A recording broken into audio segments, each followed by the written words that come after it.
રાજકોટ શહેર કોંગ્રેસ સમિતિના પ્રમુખ ડોક્ટર રાજદીપસિંહ જાડેજા, રાજકોટ મ્યુનિસિપલ કોર્પોરેશનમાં વિરોધ પક્ષના નેતા ભાઈ શ્રી વસરામભાઈ સાગઠિયા તથા આજની પત્રકાર પરિષદમાં ઉપસ્થિત તમામ પત્રકાર સાથીઓ, સમગ્ર ગુજરાત રાજ્યમાં ભારતીય જનતા પાર્ટીના ભ્રષ્ટ શાસનમાં શહેરી વિકાસ મંત્રાલય જાણે સૂતું હોય એ પ્રકારની પરિસ્થિતિ ગુજરાતના તમામ શહેરોમાં ઊભી થઈ છે।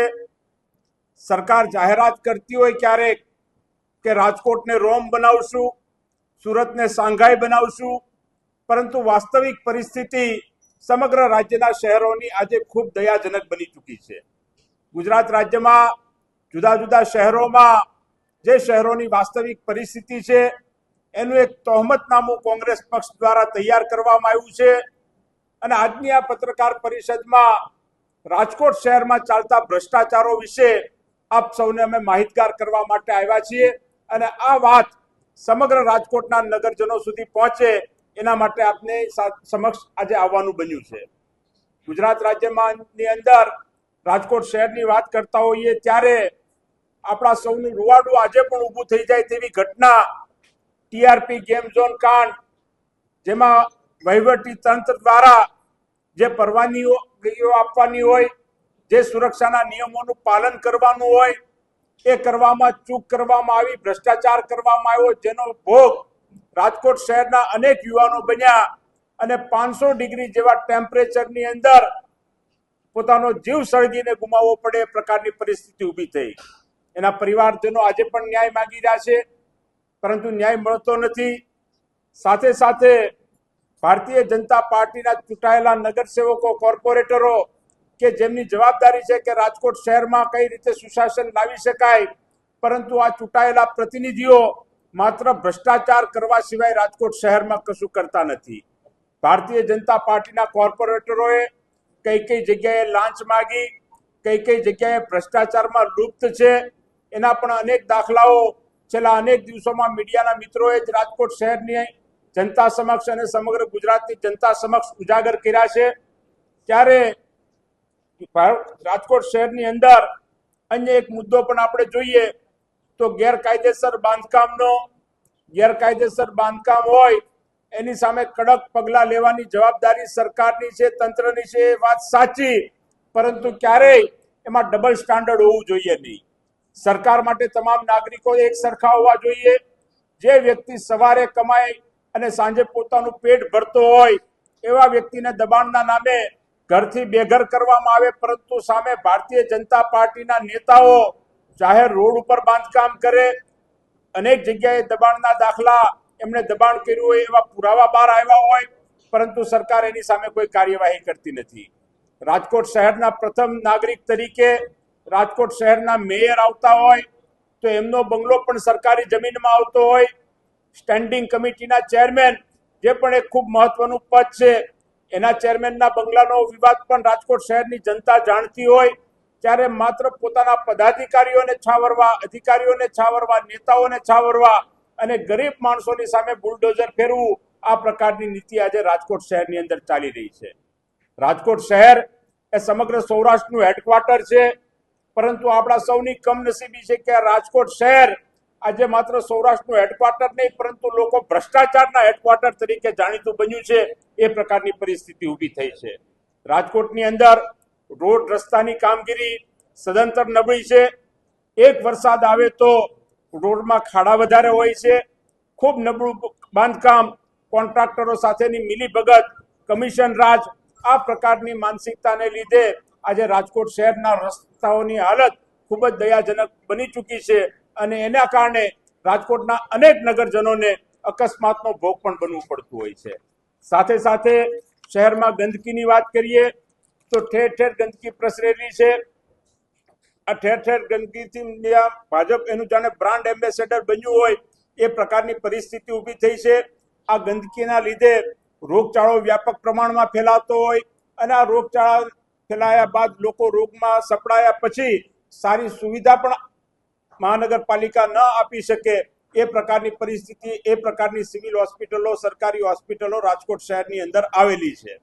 સાથે સાથે ટીપરવાન યોજનામાં પણ 1100 કરોડનો કોન્ટ્રાક્ટનો કરોડોનો ભ્રષ્ટાચાર થયો છે, એની પણ વિગતો બહાર આવી છે.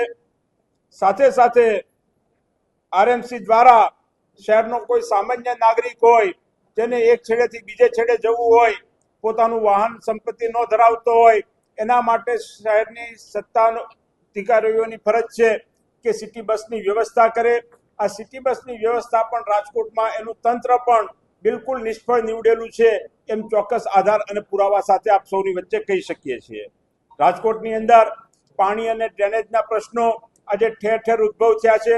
આ ડ્રેનેજને લીધે પણ મેં કીધું એમ, અગાઉ કીધું એમ, રોગચાળાના પ્રશ્નોનો સામનો રાજકોટની શહેરની જનતાએ કરવો પડતો હોય છે. જુદા જુદા કોમર્શિયલ કોમ્પ્લેક્સ હોય, જુદી જુદી બિલ્ડિંગ્સ હોય, આ તમામ જગ્યાએ ફાયર સેફટી જે સૌથી અગત્યનો પ્રશ્ન છે. આપણે જેમ ટીઆરપી ગેમ ઝોન કાંડમાં જોયું કે અનેક યુવાનો જીવતા સળગી ગયા, આવો જ બનાવ સુરતમાં પણ તક્ષશિલા કાંડનો એક થયો હતો.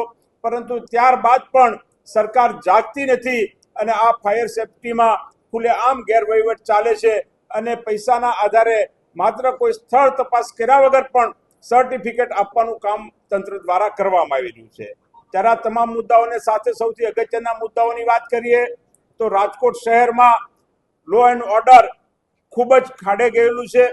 ક્રાઇમ ગમે ત્યારે ગમે તે વ્યક્તિનું મર્ડર થઈ જાય, જાહેર રસ્તાઓ ઉપર લૂંટના બનાવો રાજકોટ શહેરમાં એટલા બનતા હોય, ચોરીના બનાવો એટલા બનતા હોય, પરંતુ આ મૃદુ અને મક્કમ સરકાર આ ગુનાખોરોને ડામવા માટે સદંતર નિષ્ફળ નીવડી હોય એ પ્રકારની પરિસ્થિતિ ઊભી થઈ છે. આપણી આવનારી પેઢી, આપણા વિદ્યાર્થીઓ, યુવાનો કેમ્પસમાં શિક્ષણ મેળવવા જતા હોય, પરંતુ આ કેમ્પસની અંદર ડ્રગ્સના સકંજામાં સપડાય, આપણી આવનારી પેઢી બરબાદ થાય. ખુલ્લેઆમ જુદા જુદા પ્રકારના ડ્રગ્સ જુદા જુદા કેમ્પસોની આજુબાજુમાં આજે રાજકોટની અંદર ખુલ્લેઆમ મળી રહ્યા છે. ત્યારે આ પ્રકારના તમામ તહોમતનામું આજે રાજકોટ શહેરની જનતા સમક્ષ અમે રજૂ કરવા માંગીએ છીએ અને જનતાની અદાલતમાં જવા માંગીએ છીએ. થોડા દિવસો પહેલા એનએસયુઆઈના મિત્રો દ્વારા રાજકોટના તમામ કેમ્પસોને ડ્રગ્સ ફ્રી કેમ્પસ બનાવવા માટેનો એક પ્રયત્ન કરવામાં આવ્યો. તમામ કેમ્પસોમાં જઈને વિદ્યાર્થીઓને શપથ લેવડાવ્યા કે આ ડ્રગ્સની સામે અમે લડાઈ લડશું. એ પહેલા એનએસયુઆઈ અને યુથ કોંગ્રેસના મિત્રો દ્વારા રાજકોટ શહેરમાં સુશાસન કઈ રીતે લાવી શકાય એ મુદ્દા સાથે એક નિબંધ સ્પર્ધાનું આયોજન કરવામાં આવ્યું.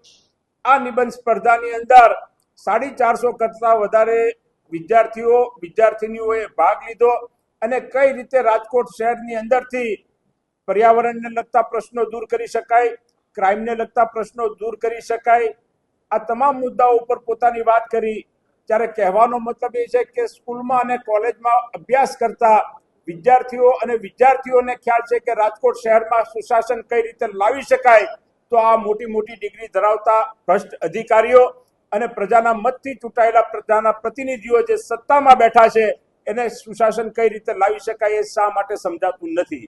ત્યારે આ તમામ મુદ્દાઓને લઈને આવનારા દિવસોની અંદર સમગ્ર રાજકોટની ટીમ કોંગ્રેસ જનતાની અદાલતમાં જશે, જનતાના જે પ્રશ્નો છે પ્રશ્નો માટે ઉજાગર કરશે અને એક વચન આપશે કે રાજકોટ શહેરને પોલ્યુશન ફ્રી શહેર અમે બનાવીને રહેશું, રાજકોટ શહેરને ક્રાઇમ ફ્રી સિટી બનાવીને અમે રહેશું, રાજકોટ શહેરને ડ્રગ્સ ફ્રી સિટી બનાવીને રહેશું અને રાજકોટ શહેરમાં એ પ્રકારનું શાસન કોંગ્રેસ પક્ષની આગેવાનીમાં ચાલશે કે જે કોઈ અધિકારીઓ કે ચૂંટાયેલા પદાધિકારીઓ માટે નહીં, પરંતુ રાજકોટ શહેરની જનતાના હિતનો વિચાર કરી અને સામ્રાજ્ય સરકાર ચલાવે, સત્તા ચલાવે એ પ્રકારની જનતા સમક્ષ અમે અપીલ કરીએ છીએ.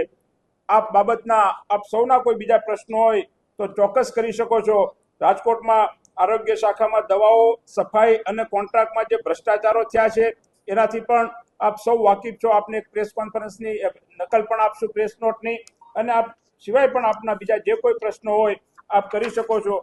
પરંતુ આવનારા દિવસોમાં રાજકોટની પ્રજા જે ભારતીય જનતા પાર્ટીના ભ્રષ્ટ શાસનથી પરેશાન થઈ ચૂકી છે, ત્રસ્ત થઈ ચૂકી છે, એ કોંગ્રેસ પક્ષમાં વિશ્વાસ મૂકશે અને રાજકોટ શહેરની અંદર લોકોની સરકાર બનશે એવો અમને પૂરેપૂરો વિશ્વાસ છે. ખૂબ ખૂબ આભાર, ધન્યવાદ.